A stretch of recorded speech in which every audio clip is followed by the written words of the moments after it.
Welcome to education Adda 2.0। Hello friends and dear student.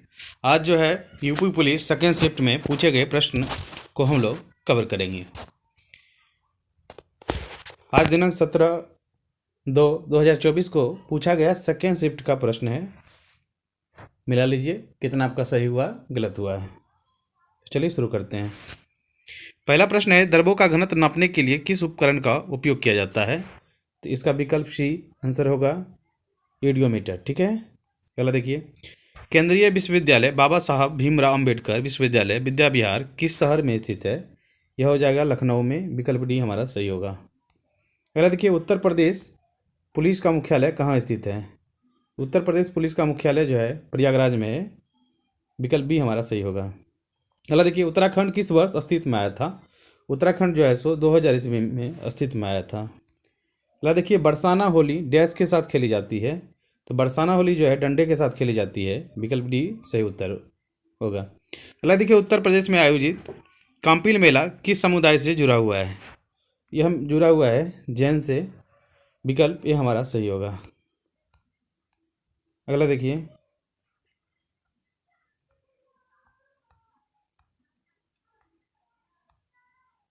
अगला है, jet engine का आविष्कार किन्होंने किया था? तो जेट इंजन का आविष्कार किया था सर फ्रेडरिक व्हिटल। विकल्प भी हमारा सही होगा। अगला देखिए, निम्नलिखित में से कौन सा सामाजिक मीडिया नेटवर्क एक सार्वजनिक रूप से सूचीबद्ध कंपनी नहीं है? तो यह कोयरा जो है सो नहीं होगा। विकल्प डी। अगला देखिए, अगला है, किस भारतीय राज्य में सर्वाधिक क्षेत्र में वन स्थित है? तो सर्वाधिक क्षेत्र में वन जो है मध्य प्रदेश में है। विकल्प डी हमारा सही होगा। अगला देखिए, डैश फिनलैंड की शासकीय मुद्रा है? फिनलैंड की शासकीय मुद्रा यूरो है। ध्यान दीजिएगा। अगला है, कौन सी रेखा भारत और पाकिस्तान के बीच की सीमा तय करती है? तो भारत और पाकिस्तान के बीच रेड क्लिफ रेखा जो है सो तय करती है।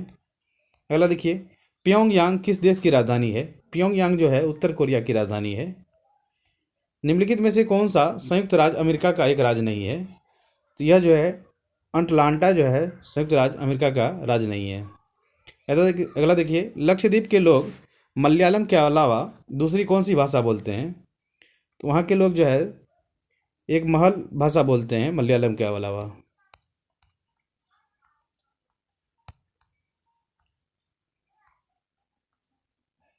अगला देखिए, डैश भारत के कथक नृत्य के या की एक शास्त्र है?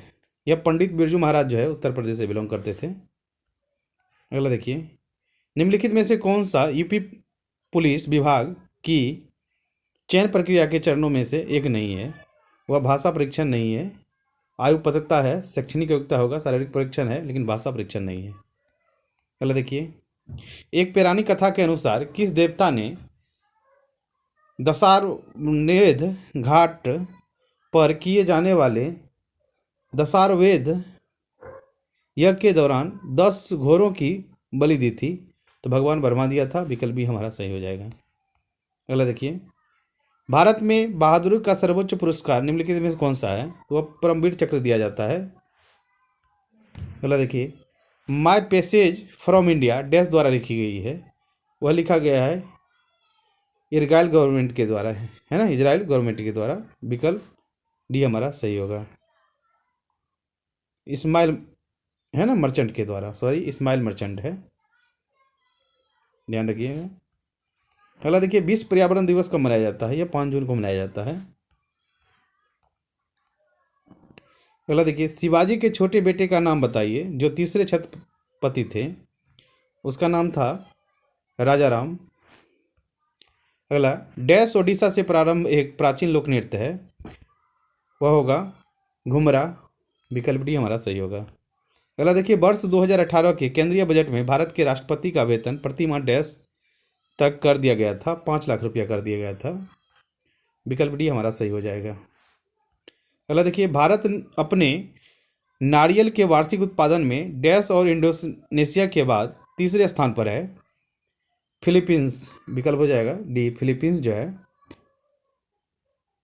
फिलीपींस और इंडोनेशिया के बाद तीसरे स्थान पर है। फिलीपींस और इंडोनेशिया, फिलीपींस जो है पहला स्थान पर है, इंडोनेशिया दूसरा और भारत तीसरा स्थान पर। ठीक है, चलो देखिए, 24 जनवरी 1950 को संविधान सभा के 284 सदस्यों ने हस्तलिखित संविधान पर हस्ताक्षर किए, जिसमें डैश महिलाएं शामिल थी, उसमें महिलाओं की संख्या 15 थी। अगला देखिए, काकोरी रेलगाड़ी लूटपाट की कल्पना राम प्रसाद मिसमिल और डैश ने की थी। यह किया था अशफाक खुल्ला खाना। विकल्प सी हमारा सही हो जाएगा। अगला देखिए, वगरू डैश में हाथ की छपाई के प्रसिद्ध केंद्रों में से एक है, वह राजस्थान हो जाएगा। वगरू, ठीक है।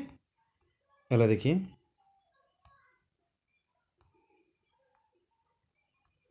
अगला है, उस विकल्प का चयन करें जो तीसरे शब्द से उसी प्रकार संबंधित है जिस प्रकार से पहला शब्द दूसरे शब्द से संबंधित है।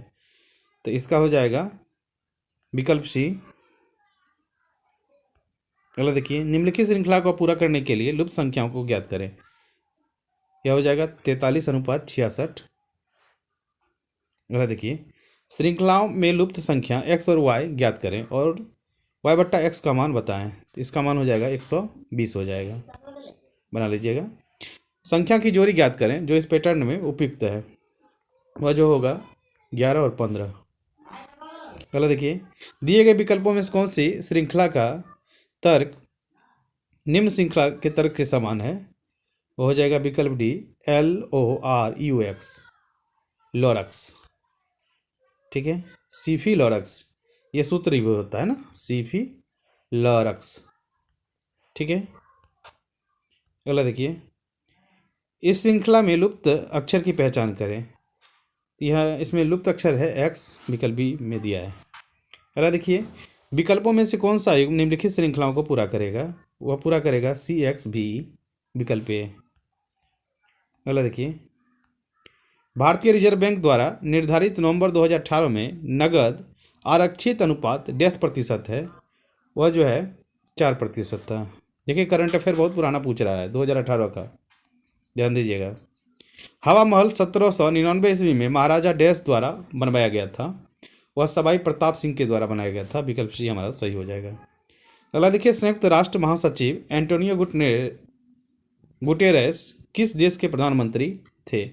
यह पुर्तगाल के प्रधानमंत्री थे। अगला देखिए, उद्घाटन के बाद लखनऊ के इकाना क्रिकेट स्टेडियम में खेला गया पहला अंतर्राष्ट्रीय क्रिकेट मैच भारत और डैश के बीच खेला गया। एक T20 मैच था, वह वेस्ट इंडीज के बीच खेला गया था, ठीक है, भारत और वेस्ट इंडीज के बीच। अगला देखिए, वर्ष 2022 के एशियाई खेल की मेजबानी डैश द्वारा की जाएगी। 22 का भी करंट अफेयर पूछा है, ध्यान दीजिएगा, चीन। अगला देखिए, भारत के चीफ आर्मी स्टाफ का नाम बताएं जिन्होंने 31 दिसंबर 2016 को पदभार संभाला था। तो होगा जनरल बिपिन रावत, विकल्प ए सही होगा। लगता है कि नवंबर 2018 में 33वां आसियान शिखर सम्मेलन कहाँ आयोजित किया गया था। वह सिंगापुर में किया गया था। विकल्प सी हमारा सही हो जाएगा। करंट अफेयर बहुत पुराना पूछ रहा है। रीजनिंग के प्रश्न देखिए, उत्तर आकृति में किस घन को प्रश्न आकृति में फैले गए घन के आधार पर नहीं बनाया जा सकता है। यह हो जाएगा विकल्प बी, ठीक है। 111 से 113 का प्रश्न है, उसको देख लीजिए आप।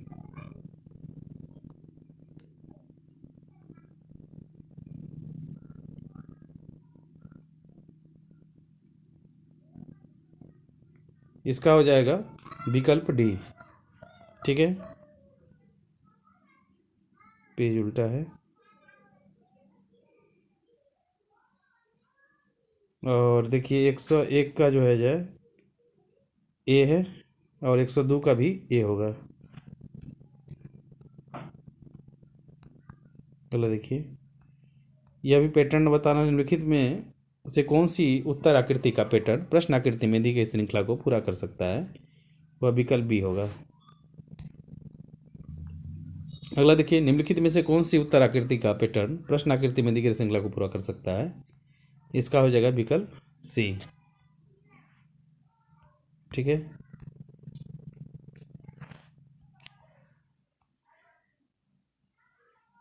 दी गई छवि बनाने के लिए न्यूनतम कितनी रेखाओं की जरूरत है। रेखा वाला प्रश्न में 16 होगा उत्तर, ठीक है। अगला देख लीजिए, निम्नलिखित प्रश्न में 4 विकल्पों में से उस विकल्प का चयन करें जो प्रत्यक्ष में से नहीं था। यह हो जाएगा परिचय। अगला देखिए, इसमें भी 4 विकल्प दिया गया है जिनमें से एक शब्द दिए गए शब्दों का सही तद्वरूप है, ठीक है, मक्खी हो जाएगा। निम्नलिखित प्रश्न में 4 विकल्प दिया गया है, विपरीत अर्थ वाला विकल्प को चुनना है। सन्यासी का गृहस्थ होता है, सही है। संधि विच्छेद वाला विकल्प चुनना है आपको। नारीच्छा लिखा है तो नारी जो इच्छा होता है, नारीच्छा, ठीक है, नारीच्छा। निम्नलिखित प्रश्नों में 4 विकल्प दिया गया है, उस विकल्प का चयन करना है जो सबसे अच्छा विकल्प है। नियत का होता है इच्छा, ठीक है, अगला देख लीजिए। निम्नलिखित प्रश्न में 4 विकल्प दिया गया है, उस सही विकल्प का चयन करना था जो रेखांकित शब्दों को सही भेद हो, ठीक है। लिखा है सबने उसे बुरा कहा लेकिन वह अच्छा बना, यह होगा संबंधबोधक, ठीक है, अगला देख लीजिए। हिंदी का प्रश्न है,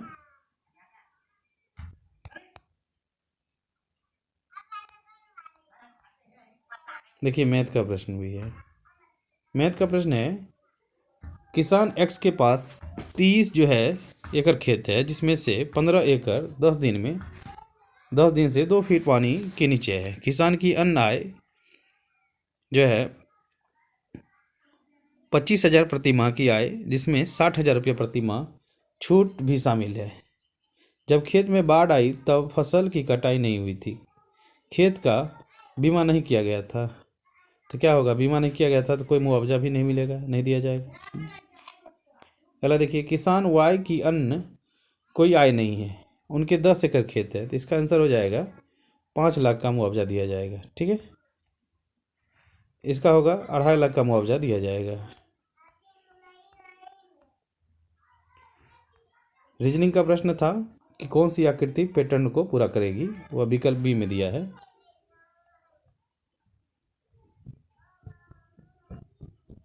कहता है निम्नलिखित में से कौन सी उत्तर आकृति पैटर्न को प्रश्न आकृति बनाने के लिए जोड़ा जा सकता है, वह होगा विकल्प डी,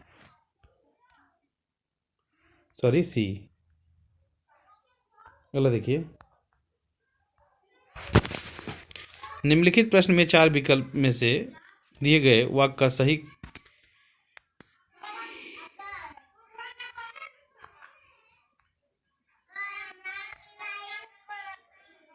अच्छा हिंदी का प्रश्न है, देख लीजिए इसको। इसका होगा संभव वर्तमान काल, ठीक है, और सीता बीना बजा रही है, सही होगा हिंदी वाले प्रश्नों में। 121 का दिया है, पुल्लिंग शब्द चुनना था, वह सम्राट होगा।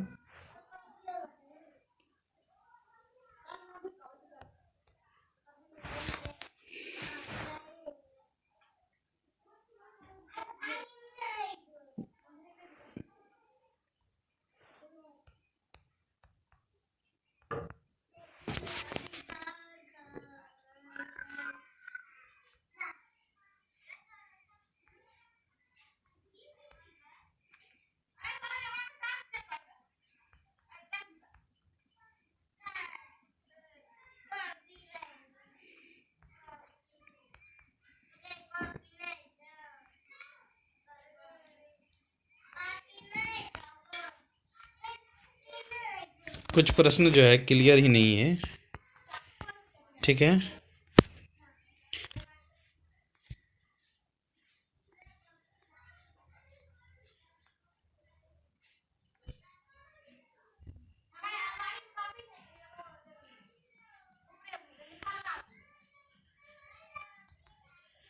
हमने जो है स्टैटिक जीके और साइंस के प्रश्न जो है देख लिए हैं, ठीक है। मैथ का भी देख लीजिए। 4% प्रति वर्ष की साधारण ब्याज प्रणाली के तहत कितने वर्ष में 15,000 रुपये दोगुने हो जाएगा, यह 25 वर्ष में दोगुना हो जाएगा, विकल्प सी हमारा सही उत्तर होगा। अगला देखिए, एक वस्तु 25,000 में खरीदी गई, दुकानदार इसकी अंकित कीमत पर 12% छूट अनुमति देता है और फिर भी 10% लाभ कमाता है, वस्तु की अंकित कीमत ज्ञात करें, उसका हो जाएगा 3125, विकल्प ही हमारा सही था। अगला देखिए, कपड़े का एक टुकड़ा 600 रुपया में खरीदा गया, सिलाई शुल्क के रूप में 40 रुपया देने के बाद 12.5% का लाभ पाने के लिए इसे किस कीमत में बेचा जाएगा, तो 720 रुपया में बेचा जाएगा। 10% और 30% के दो लगातार चिन्हित करने के बाद 20% छूट पर एक वस्तु इतना रुपया में बेची गई। वस्तु की लागत मूल्य ज्ञात करना था।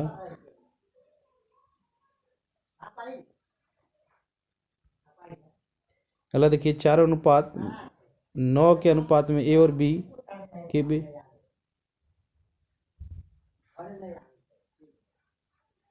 39 कैंडियाँ वितरित की गई। बी को ए से कितनी अधिक कैंडी मिली?